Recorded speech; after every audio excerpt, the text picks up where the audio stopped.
మీరందరూ ఎంత ప్రయత్నాలు చేసినా సరే తెర మీద కనిపించడానికి రామ్ చరణ్ ఎలా చేస్తాడు అనే దాని మీద ఉంటుంది కదా. మీరందరూ బాగా నటించాడండి నిన్న వాళ్ళ అమ్మ అంటుంది.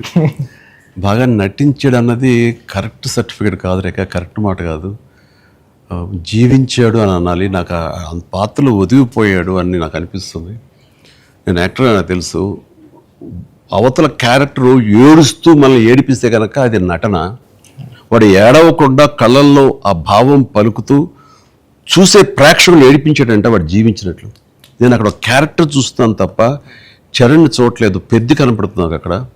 పెద్ది తను ఏడవకుండా తన భావోద్వేగాల్ని కళ్ళ ద్వారా చూపిస్తున్నాడు తప్ప ముఖవళికల ద్వారా మజిల్స్ ద్వారా చూపించట్లేదు. అది చరణ్ స్పెషాలిటీ. అందుకే మనం ఎక్కువ ఇన్వాల్వ్ అయిపోతారు. ఏం నటించేటర్ అనొచ్చు, చాలా గొప్ప గొప్ప నటులు ఉండొచ్చు, వాళ్ళ సిస్టమ్ వాళ్ళ విధానాలు చేయొచ్చు. కానీ భావోద్వేగాల్ని లోపల ఫీల్ అవుతావు. ఫీలింగ్ని మునిపంట నొక్కి పట్టి ఎక్స్ప్రెస్ చేస్తూ ఆ కళ్ళ ద్వారా పలికించడం, అది చూసి మనకి అరే నువ్వు ఏడిస్తే బాగుంటుందో అనొచ్చు. కానీ మనకి గుండె పిండేస్తుంది. మనం ఏడలేని సిచ్యువేషన్స్, కానీ ఏడిస్తే బాగుంటుంది అనిపిస్తుంది.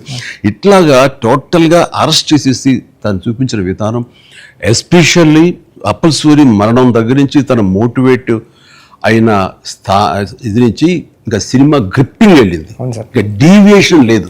అది చాలా చక్కగా పరిపూర్ణంగా సఫలీకృతమైనట్లు. అది అక్కడ తను చాలా బాగా ప్రజెంట్ చేశాడు, పెర్ఫామ్ చేశాడు. ఎక్సలెంట్.